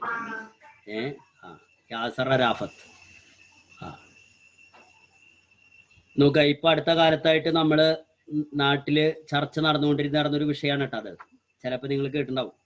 പാലസ്തീൻ എന്ന് കേട്ടിട്ടുണ്ടാ? പാലസ്തീൻ എന്ന് കേട്ടിട്ടുണ്ടോ? ഇസ്രായേൽ എന്ന് കേട്ടിട്ടുണ്ടാ? ഇസ്രായേൽ എന്ന് കേട്ടിട്ടുണ്ട്. ജൂതന്മാര് എന്ന് കേട്ടിട്ടുണ്ടാ? കേട്ടിട്ടുണ്ട്. പിന്നെ ജൂതന്മാര്. അറബികൾ എന്ന് കേട്ടിട്ടുണ്ടാ? കേട്ടിട്ടുണ്ട്. അറബികളുടെ രാജ്യമാണ് ശരിക്കും പറഞ്ഞ തുർക്കി. മുസ്ലിം ഏരിയ. അപ്പൊ ഇതൊക്കെ കണ്ട ജാതിയും മതവും കിടന്നിട്ടുള്ള കളികളാ. നമ്മുടെ നാട്ടിലൊന്നല്ല പ്രശ്നങ്ങള് കേട്ടാ, അതിനെക്കാട്ടും വലിയ പ്രശ്നങ്ങളാ രാജ്യത്തിന്റെ പുറത്ത്.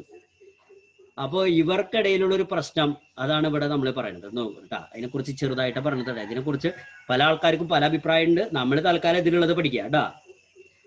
നോക്ക എന്താ പറഞ്ഞത്? യാസർ അറാഫത്ത് നോക്ക. Today I came bearing an olive branch in one hand and the freedom fighters gun in other. Don't let the olive leaves fall from my hands. ആര് പറയണത്? അത് യാസർ അറാഫത്ത്. എന്താ ഈ പറഞ്ഞതിന്റെ അർത്ഥം? എൻ്റെ ഒരു കയ്യിൽ സമാധാനത്തിന്റെ ചിഹ്നമായ ഒലീവിലകളാണെങ്കിൽ മറ്റേ കയ്യിൽ എന്താകുന്നു? തോക്കാകുന്നു എന്നാ പറയുന്നത്.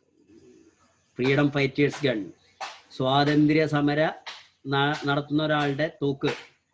സ്വാതന്ത്ര്യ സമരം നടത്തുന്ന ആൾക്കാർ തോക്ക് പിടിച്ചിട്ടൊക്കെയാണ് ഇപ്പൊ സ്വാതന്ത്ര്യ സമരം നടത്തുന്നത്. മഹാത്മാഗാന്ധിയുടെ കാലഘട്ടമല്ല.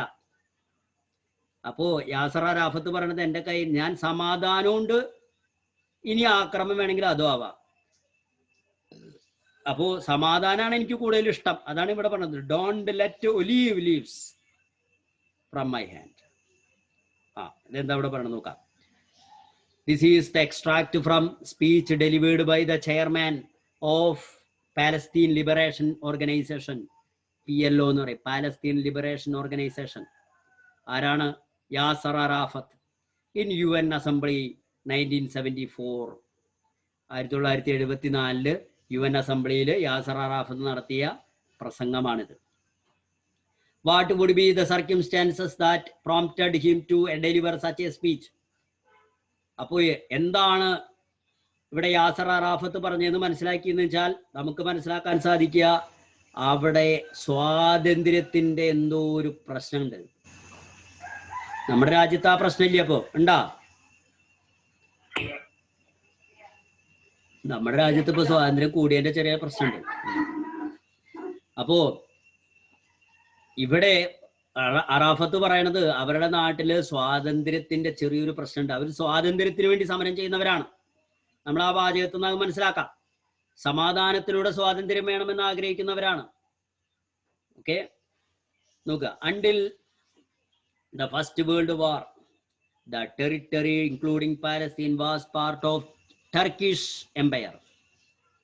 As Turkey was defeated in the war, Britain took over the region.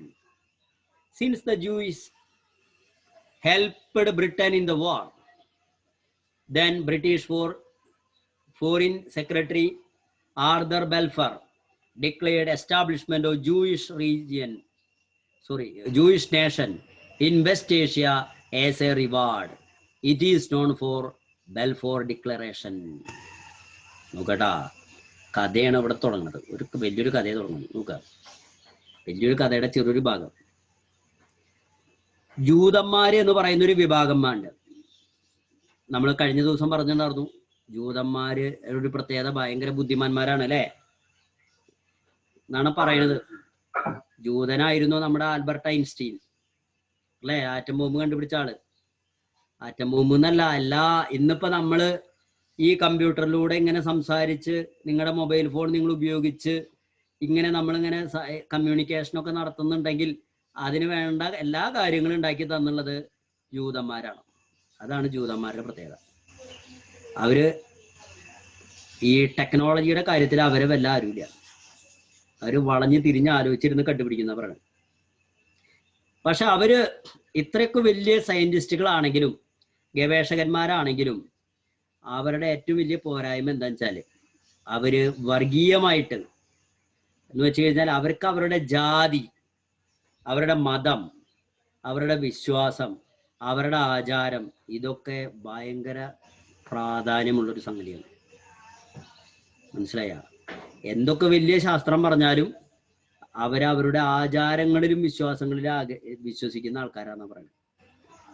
അപ്പൊ അവരുടെ ഒരു സങ്കല്പമാണ് അത്ര ജൂതരാഷ്ട്രം. ജൂതന്മാർക്ക് വേണ്ടിയിട്ട് മാത്രം ഒരു രാജ്യം ഉണ്ടാവണം അത് അവരുടെ ഒരു സ്വപ്നമാണെന്നാണ് പറയുന്നത്. അപ്പോ എങ്ങനെ ഒരാൾ ജൂതനാവുക? എങ്ങനെയാ?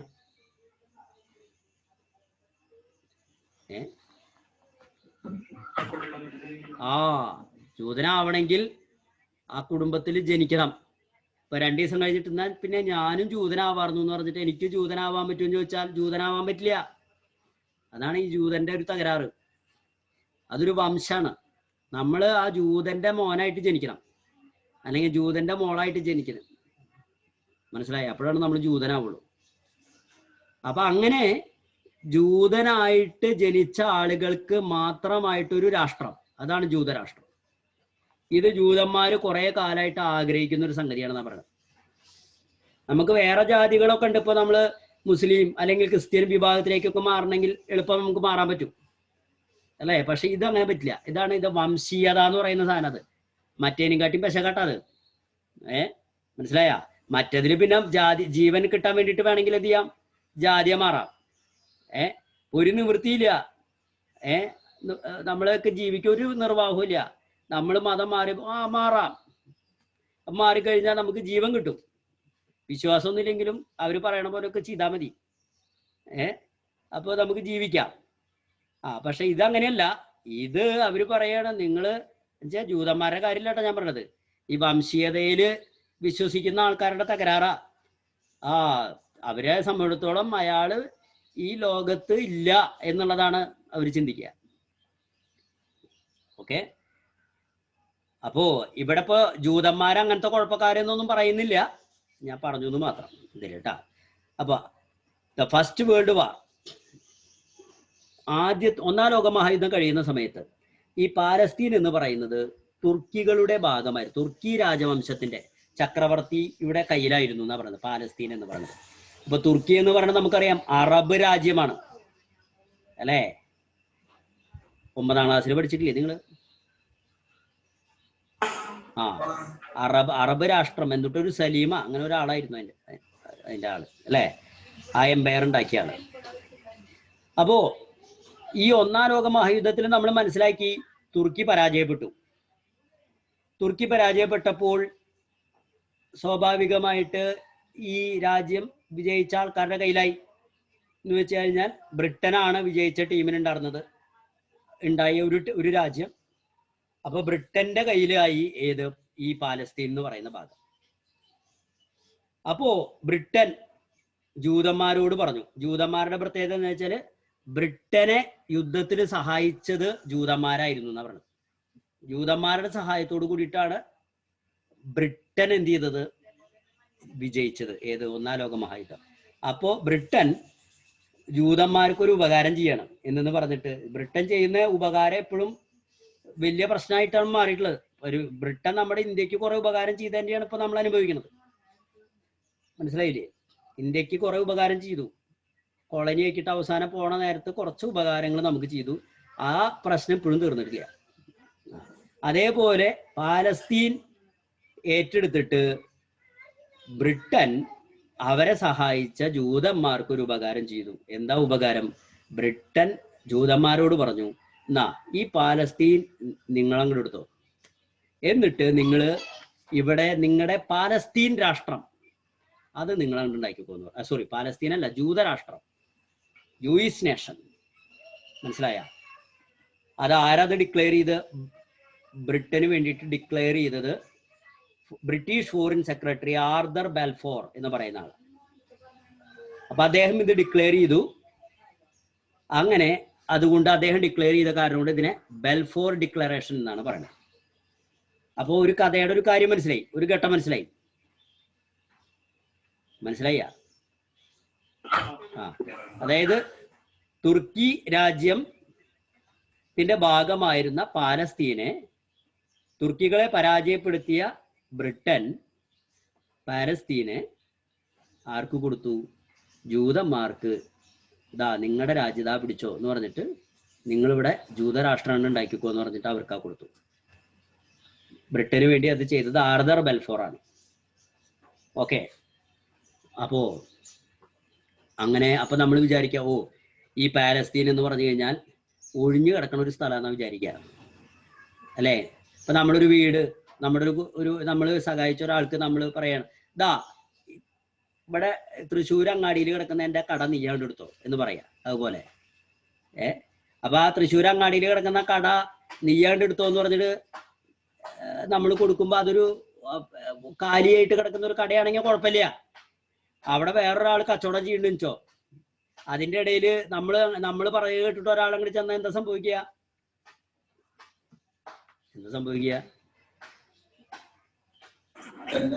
അല്ലാവും. അതന്നെയാണ് ഇവിടെ സംഭവിച്ചത്. അതാണ് ഇവിടെ സംഭവിച്ചത്. പാലസ്തീൻ എന്ന് പറയുന്നത് അങ്ങനെ ഒഴിഞ്ഞു കിടക്കുന്ന ഒരു സ്ഥലമല്ല. അവിടെ അറബികൾ ഉണ്ടായിരുന്നു. അതാണ് അവിടുത്തെ പ്രശ്നം.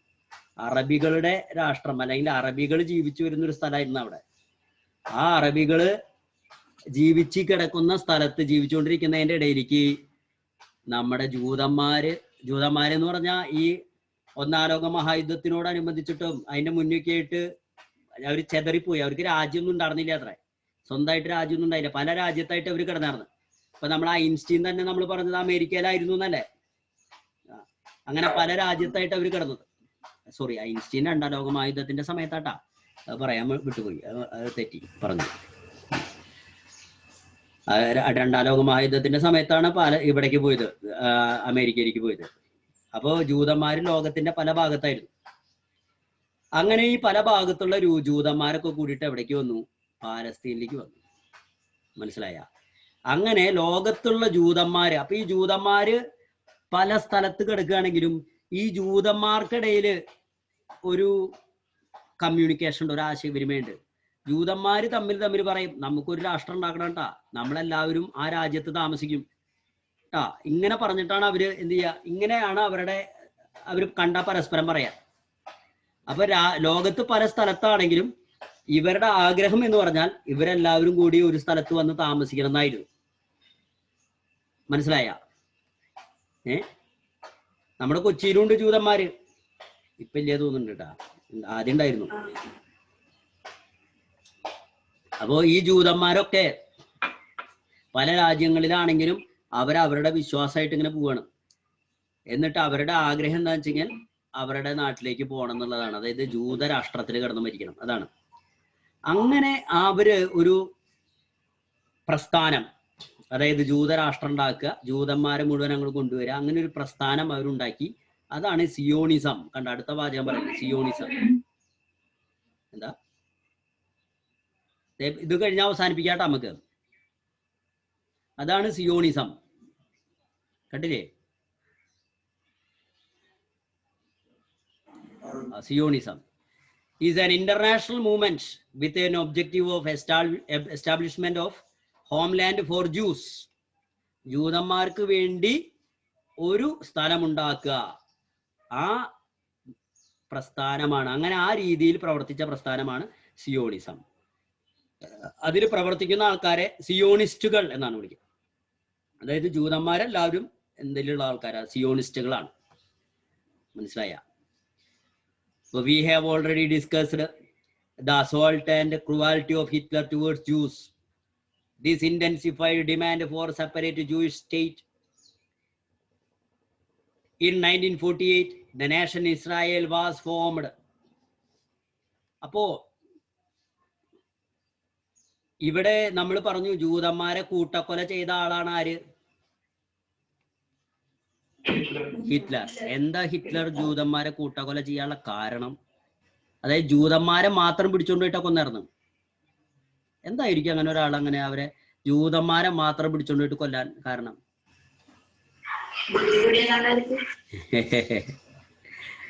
ബുദ്ധി കൂടിയ അങ്ങനെ ഒരാളെ പിടിച്ചാണ്ട് കൊല്ലുക. നന്നായിണ്ട്. ദേ ഇവിടെ എഴുതിയിട്ടുണ്ട് കാരണം. കണ്ടാ? കണ്ട എന്താ? ദേ ഇവിടെ എഴുതിയിട്ടുണ്ട്. കണ്ടാ? ഞാൻ ഇവിടെ സെലക്ട് ചെയ്യാട്ടാ. ഇതൊന്ന് വായിച്ചേ.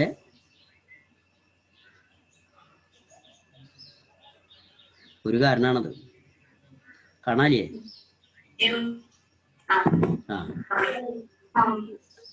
ആ വായിച്ചോ, ഞാൻ പറയണ്ട. അതന്നെ. അങ്ങനെ ജൂതന്മാര് യുദ്ധത്തിൽ ബ്രിട്ടനെ സഹായിച്ചു. ആ യുദ്ധത്തിൽ ആര് തോറ്റു? യുദ്ധത്തിൽ ആരാ തോറ്റത്?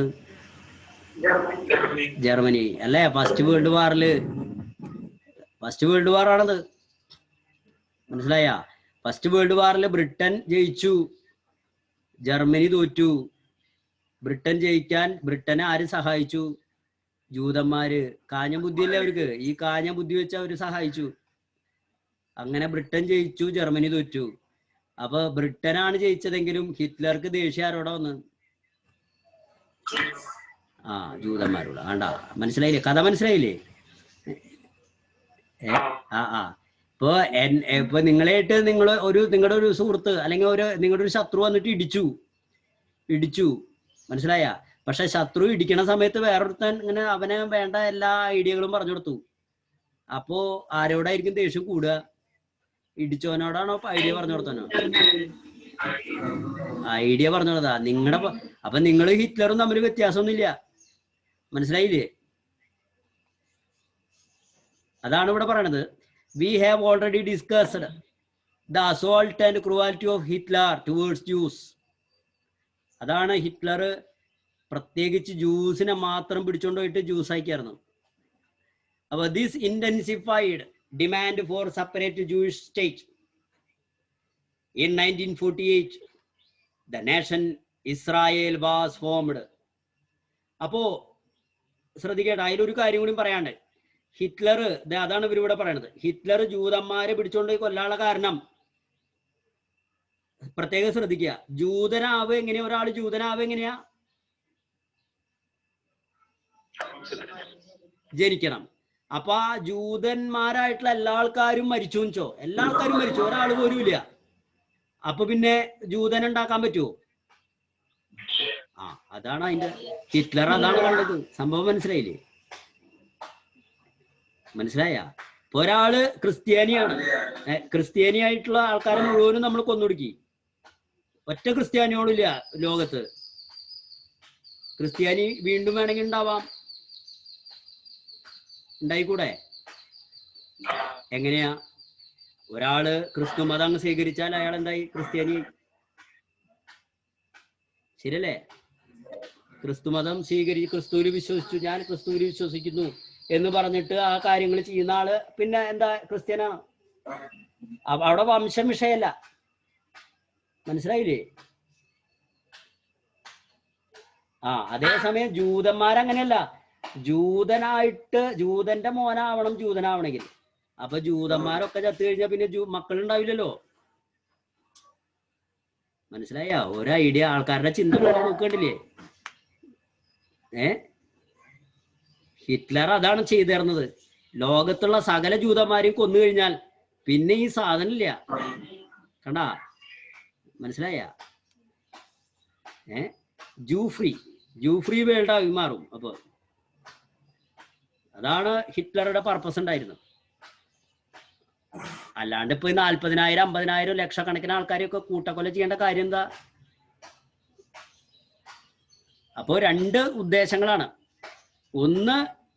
ഒന്ന് കാരണം ഇതാണ്, ഹിറ്റ്ലറെ അതായത് ജർമ്മനീനെ തോൽപ്പിക്കാൻ ആര് സഹായിച്ചു?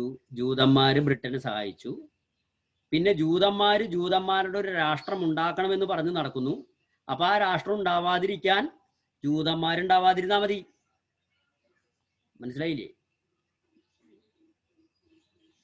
പറയുന്ന പോയിന്റ് മനസ്സിലാവണ്ട? മനുഷ്യന്മാര് ചിന്തിക്കുന്ന ഓരോ കാര്യങ്ങളെ ഈ പറയണത്. നോക്ക. അപ്പൊ നിങ്ങൾ ഇങ്ങനെ ഒന്നും ചിന്തിക്കരുത് കേട്ടാ. നോക്ക. In 1948 the nation Israel was formed. അങ്ങനെ 48 നമ്മുടെ ബ്രിട്ടൻ പാലസ്തീനെ ആർക്ക് കൊടുത്തു? ജൂതന്മാർക്ക് കൊടുത്തു. എന്നിട്ട് നിങ്ങൾ നിങ്ങളുടെ രാജ്യം ഉണ്ടാക്കിക്കോളാൻ പറഞ്ഞപ്പോൾ ജൂതന്മാർ അവരുടെ സ്വപ്ന സാമ്രാജ്യമായിട്ടുള്ള, അതായത് സ്വപ്ന രാഷ്ട്രം, ആ രാഷ്ട്രം അവർ രൂപീകരിച്ചു. ആ രാജ്യത്തിന്റെ പേരാണ് Israel. Okay, എന്നുണ്ടായത് 48. Consequently, many wars broke out between Israel and Arab nation. ഞാൻ നേരത്തെ പറഞ്ഞല്ലോ, ഒരാള് കടയിൽ കച്ചവടം നടത്തുമ്പോ ആ കടയിൽ കച്ചവടം നടത്താൻ വേറൊരാൾ വരികയാണ് തിക്കുണ്ടാക്കിയിട്ട്. അപ്പൊ എന്താ ഉണ്ടാവുക? കച്ചവടം പൊടി പൊടിക്കും. അതന്നെ. അപ്പൊ ഇവിടെ പാലസ്തീനിൽ അറബിയോട് താമസിക്കുക, അവര് ജീവിച്ചുകൊണ്ടിരിക്കുക. അതിന്റെ ഇടയിൽ ലോകത്തുള്ള എല്ലാ ജൂതന്മാരും വണ്ടി പിടിച്ചിട്ട് അങ്ങോട്ട് വരികയാണ്. കേരളത്തിൽ നടക്കുമ്പോയിണ്ട്, മനസ്സിലായ? എല്ലാവരും വണ്ടി പിടിച്ചിട്ട് ഒരേ ഒരു ലക്ഷ്യം, എവിടേക്കാ? Israel, Palestine. എന്നിട്ട് അവിടേക്ക് പോവാണ്. എന്നിട്ട് അവിടേക്ക് പോയിട്ട് അവരവിടെ പോയിട്ട് താമസിക്കുകയാണ്, മനസ്സിലായ? എന്നിട്ട് അവര് അവിടെ ചെന്ന് താമസിച്ചിട്ട് പറയാ, ഇത് ഞങ്ങളുടെ രാഷ്ട്രമാണ് എന്ന് പറയാണ്. അപ്പൊ അവിടെയുള്ള ആൾക്കാർക്ക് കേൾക്കുമ്പോൾ നല്ല രസം ഉണ്ടാവും, നല്ല സുഖം ഉണ്ടാവും, ഇല്ലേ? അപ്പോൾ എന്താണ്ടായിന്ന് വെച്ച് കഴിഞ്ഞാൽ, consequently many wars broke between Israel and Arab nations. അപ്പൊ ഇസ്രായേൽ എന്ന് പറയുന്നതിന്റെ ഒരു പ്രശ്നം തന്നെ എന്താണെന്ന് അറിയോ? അതാണ് ബ്രിട്ടന്റെ ഏറ്റവും വലിയ പ്രത്യേകത. ഈ പാലസ്തീൻ എന്ന് പറയുന്നതിന്റെ ചുറ്റും അറബി രാഷ്ട്രങ്ങളാ, അറബിയോളാണ്, ചുറ്റും അറബിയോളാ. അതായത് അറബികളുടെ നടുക്കിലാണ് ജൂതരാഷ്ട്രം വെക്കാൻ കൊടുത്തത് സ്ഥലം. എന്നാ ബ്രിട്ടന് വേണമെങ്കിൽ ബ്രിട്ടന്റെ ഒരു കഷ്ണം കൊടുത്താൽ മതി, ആ പ്രശ്നം തീർന്നു, മനസ്സിലായില്ലേ? അപ്പോ നമ്മുടെ ഇന്ത്യയിലൊക്കെ ചെയ്ത അതേ പരിപാടി തന്നെ, ഒരിക്കലും അവസാനിക്കാത്തൊരു പ്രശ്നം ഉണ്ടാക്കി തീർത്തു അവിടെ അറബ് നേഷൻസ്. അപ്പൊ അറബ് നേഷൻസ് ഇവരുമായിട്ട് എന്നും യുദ്ധം, അവരുടെ നടുക്കിലാണ് ഇവര്. Israel ceased Palestine. പക്ഷെ നമ്മൾ പറഞ്ഞു ഇസ്രായേലികള് എന്ന് പറഞ്ഞു കഴിഞ്ഞാൽ ആരാ? ജൂതന്മാര്. അവര് കാഞ്ഞ ബുദ്ധിയാണെന്ന് പറഞ്ഞില്ലേ? അവര് ഈ പറയുന്ന ഓരോരോ സാധനങ്ങൾ ഉണ്ടാക്കിയിട്ട് പാലസ്തീൻ അവർ പിടിച്ചെടുത്തു. Expelling Palestinians from their homeland. പാലസ്തീനിയൻസിനെ അവരുടെ രാജ്യത്തു നിന്നും ഓടിപ്പിച്ചു എന്നാ പറയണത്. അങ്ങനെയാ പറയണത് കേട്ടാ. ഇതില് പല ആൾക്കാരും പലതും പറയുന്നുണ്ട്, ഇതിലുള്ളത് നമ്മൾ പഠിക്കാം തൽക്കാലം. The Palestinian refugees migrated to various Arab countries. പാലസ്തീനികളായിട്ടുള്ള ആൾക്കാര് അവര് അറബി എന്തായി മാറി? റെഫ്യൂജീസ് ആയി മാറി. റെഫ്യൂജി കഴിഞ്ഞ കൊല്ലം നിങ്ങൾ 9ൽ പഠിച്ചിട്ടുണ്ട്, ഒരു റെഫ്യൂജിയുടെ ഒരു പാഠം, ഓർമ്മയില്ലേ? ടെന്റൊക്കെ കെട്ടിയിട്ട് താമസിക്കുന്ന കണ്ട അവിടെ ആൾക്കാരെ കണ്ടില്ലേ? അപ്പോ in this context, with an objective of establishing a nation for Palestinians, movement called Palestine Liberation Organisation. അപ്പോ പാലസ്തീനികൾക്കും ഒരു ബുദ്ധി തോന്നി. എന്താണ് ആ ബുദ്ധി? നമുക്കും ഒരു രാഷ്ട്രം ഉണ്ടാക്കാം. എന്താണ് ആ രാഷ്ട്രത്തിന്റെ പേര്? പാലസ്തീൻ. കേട്ടാ? അപ്പൊ ഇതുവരെ അവർക്ക് ഒരു രാഷ്ട്രമെന്നോ രാജ്യമെന്നോ ഒരു ചിന്തയൊന്നും ഉണ്ടായിരുന്നില്ല. മറ്റൊരു വന്ന് അവരുടെ രാജ്യം ഞങ്ങളുടെ ഇന്ന് മുതൽ ഇത് ഇസ്രായേലാണ്, ജൂതന്മാരുടെ രാഷ്ട്രമാണ് എന്ന് പറഞ്ഞപ്പോൾ പാലസ്തീനിൽ താമസിച്ചേർന്ന അറബികൾക്കൊരു പെട്ടെന്ന് ബുദ്ധി വന്നു. അവർക്കും തോന്നി, എന്നാൽ ഇന്നു മുതൽ ഇത് പാലസ്തീനാക്കാം. അപ്പൊ ഒരു കൂട്ടർ എന്താക്കാൻ നോക്കുന്നു? ഒരു കൂട്ടര് അത് ഇസ്രായേലാക്കാൻ നോക്കുമ്പോൾ മറ്റേ കൂട്ടർ അത് എന്താക്കാൻ നോക്കുന്നു? പാലസ്തീനാക്കാൻ നോക്കുന്നു. അങ്ങനെ പാലസ്തീനാക്കാൻ നോക്കുന്ന ടീം ഉണ്ടാക്കിയ സംഘടനയാണ് പാലസ്തീൻ ലിബറേഷൻ ഓർഗനൈസേഷൻ, PLO. അതുണ്ടാക്കിയത് ആളാണ് ആര്? യാസർ അറാഫത്ത്. മനസ്സിലായോ പറഞ്ഞത്? അപ്പൊ യാസർ അറാഫത്ത് സ്വാതന്ത്ര്യം വേണമെന്ന് പറഞ്ഞതിന്റെ കാരണം മനസ്സിലായ? കാരണം എന്താ വെച്ചാൽ അവരുടെ രാജ്യത്ത് അവര് കോളനി പോലെ ഇപ്പോ, ചുരുക്കം പറഞ്ഞ അതാണ് അയാൾ പറയണത്. After a series of bloodshed and massacres, Israel agreed in principle to recognise Palestine as a free nation. അപ്പോ പാലസ്തീന്റെ ഒരു ഭാഗം മാത്രമാണ് ഇസ്രായേലാക്കിയിട്ടുള്ളൂ.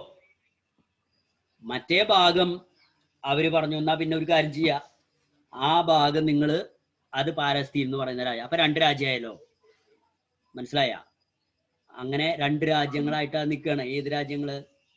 പാലസ്തീനും ഇസ്രായേലും. This agreement mediated by US is called Oslo pact.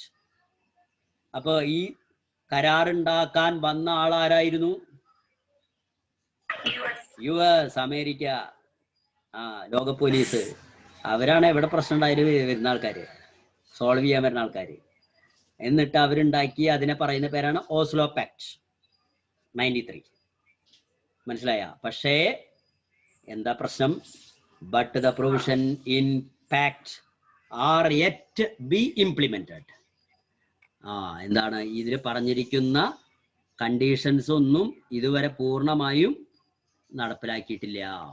അതാണ് ഇപ്പോഴും ഇടയ്ക്ക് പാലസ്തീനിൽ ബോംബിടണതും ഇസ്രായേലിയോട് ഇവിടെ ബോംബിടണതും കുറെ ആൾക്കാർ മരിക്കണതും പിന്നെ കുറച്ച് കഴിഞ്ഞാൽ അവർ യുദ്ധം നിർത്തിവെക്കും, സമാധാനം. അത് കഴിഞ്ഞ ഇടയ്ക്ക് വന്നിട്ട് ഒരാൾ വീണ്ടും ബോംബിടും. കണ്ട, ഇതന്നെ അവിടെ നടന്നുകൊണ്ടിരിക്കുകയാണ്. കണ്ട, അത് അടുത്ത കാലത്തൊന്നും അവസാനിക്കില്ല. മനസ്സിലായ? അപ്പൊ തൽക്കാലം നമ്മൾ അവിടെ വെച്ച് നിർത്താം കേട്ടാ.